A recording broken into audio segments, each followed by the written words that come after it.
Hey guys, Dr. Ray Marque here, your local chiropractor at Back Pain Relief Center. This is our new edition of Dr. Ray TV. I was calling it your back pain consultant recently. Kind of didn't like the ring of it. Dr. Ray TV seems a little easier to say, to remember. I'm not sure if it matters a whole lot right now because I don't know how many people are even watching this, but in the future people will be watching this and they're going to want to hear what I have to say. So at least that's what I think about it. So today, a couple things. Number one, we are Monday and we are, I don't know, what time is it? About 4 o'clock. I did one of these earlier, but it was bad, so I erased it. I didn't have my notes with me, and I was bumbling all over the place. So if anyone was watching, I apologize. That must have been difficult. So here we go. Today we're going to talk about chronic shoulder problems. And believe it or not, as a chiropractor, even though I specialize in neck and backs, I see quite a few shoulders because they're so closely related to the spine. And a lot of times people go to the orthopedics and they're not that far gone yet where the orthopedics have a good answer for them. And there's times when I may be able to help. And again, we're talking about chronic shoulder problems, things that have been bothering you for a little while. So number one, let's go over our causes of what could be causing pain in the shoulder. And it's kind of an intricate joint because there's a lot going on, a lot of different muscles, a few different bones, and it's kind of not a true joint because it hangs, so it's kind of cool. So number one, we can have arthritis. It could just be a little old age creeping up on you. You use your shoulders a bunch throughout your life and they just get a little inflamed and they hurt.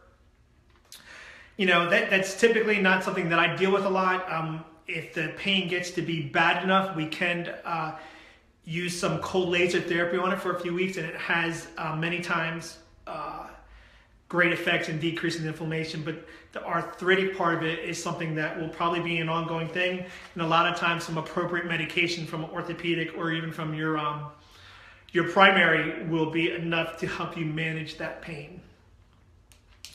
The next thing, we could have a degenerative process, and it's kind of along the lines of the arthritis, but sometimes, especially with me in particular and a lot of people that I know, we've been tough on our shoulders, man. You know, I used to lift a lot of weights back in the 90s and early 2000s, all that, and big meathead in gym and things like that, and thought I had something to prove and really put a pounding on these shoulders. So I guess who really won in the long run there? But when you beat those shoulders up, sometimes the degeneration or the arthritic part of it gets so bad that we have bone spurs.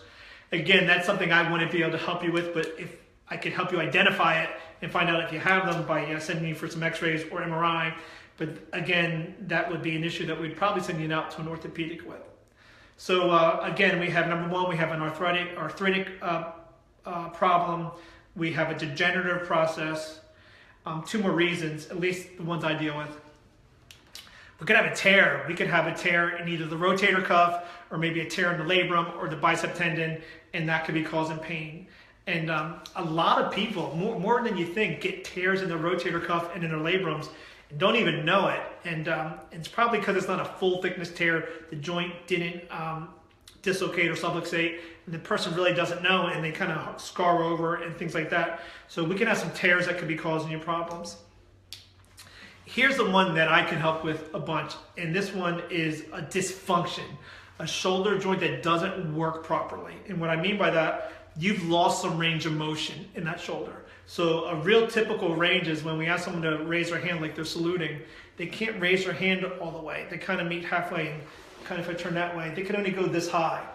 Or they can't reach like they're getting something in the back of their car, causing too much pain. Or many times they can't even get their wallet out of their pocket. And that's a dysfunctional joint, and that's where I come into play. Now again, there's a lot of reasons for dysfunction. One of the main reasons is the buildup of collagen or scar tissue, or what am I trying to say here? Scar tissue or myofascial, this is part of the live thing. Scar tissue buildup in the muscles and in the joint that inhibit range of motion. So how does that happen? At some point, if we did something to our shoulders and the muscles don't glide correctly and the joint doesn't glide correctly, it builds up friction. And when it builds up friction, your body doesn't like it, and it produces collagen. That's what I was trying to get to before.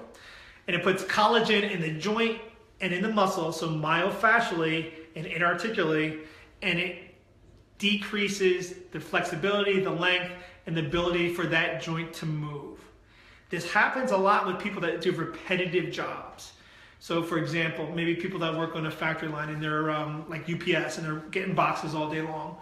Or maybe they're on a forklift and they drive a certain way all day long. Or it could be as simple as something, maybe you drive a long distance every day and your right arm is all the way up. There's things that we can do day in and day out that make you use that shoulder.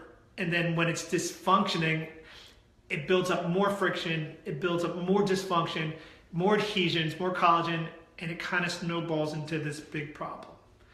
So that's where I come into play. And how do I help fix that? Well, number one, we do some myofascial release or some stretches and some manipulations of the joint to break up the scar tissue, to stretch the muscles, to increase range of motion. And it usually takes us a few weeks to get there, but we can start getting that range of motion back. Also very important, we may adjust or manipulate the neck and the upper back in order to get the proper nerve flow to that area, in order to get the adjacent muscles that are attached to the neck, to the shoulder area, working correctly, to get that whole shoulder girdle working the way it's supposed to. We may also use a cold laser. So cold laser has a lot of success with many of our patients, decreasing inflammation, breaking down scar tissue, loosening myofascial trigger points, and restoring range of motion. And that's another way that we can help get you better. Now, what if all this doesn't work, or we do it a few times and you even feel worse? Well, that may lead us to want you to send you for an MRI and see exactly what's going on. MRI is going to show me the soft tissue, it's going to show me the joint, it's going to show me the muscles, and it's going to allow us to know exactly what the problem is there. And if we see things that I don't believe we can handle, we're going to send you off to the orthopedic. There are some rare cases, and I shouldn't say rare, I probably see, I'm going to guess maybe 100 of them a year, that their shoulder has lost such range of motion, it's almost frozen. And the actual name is frozen shoulder syndrome or adhesive capsulitis. And a lot of people get that when they ignore the signs, they don't stretch it out, the shoulder's been in pain for many years, they've lost that range of motion and it just gets tight there. That's one way. The other reason, a lot of times people after surgery don't do the physical therapy that their orthopedic told them to do, and the shoulder freezes up, and it's called frozen shoulder syndrome. In those cases, what I can do is a procedure that we do called manipulation under anesthesia. And a manipulation under anesthesia is we will take you to the operating room, we're going to sedate you and put you to sleep for about 15 minutes, and then we'll go through our stretches, our joint manipulation, our myofascial release in a very aggressive form, probably the most aggressive form of physical therapy, to break up those adhesions and restore that range of motion. With manipulation under anesthesia for shoulders, we probably have about a 95% success rate.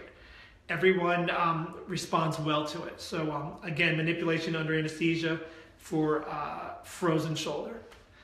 All right, well, I think I've kept everyone long enough. This is our first episode of Dr. Ray TV. Just a little more about us. Today I'm down in our South Carolina office. And I know that may be confusing for some that watch, but I'm here Friday, Saturday. Again, Monday, Tuesday, Friday, Saturday. To all my Vineland people that might be seeing this, I'll see you guys on Wednesday and Thursday. Have a great day. If you have any questions, please message me and I'll respond to them that same day. Bye-bye.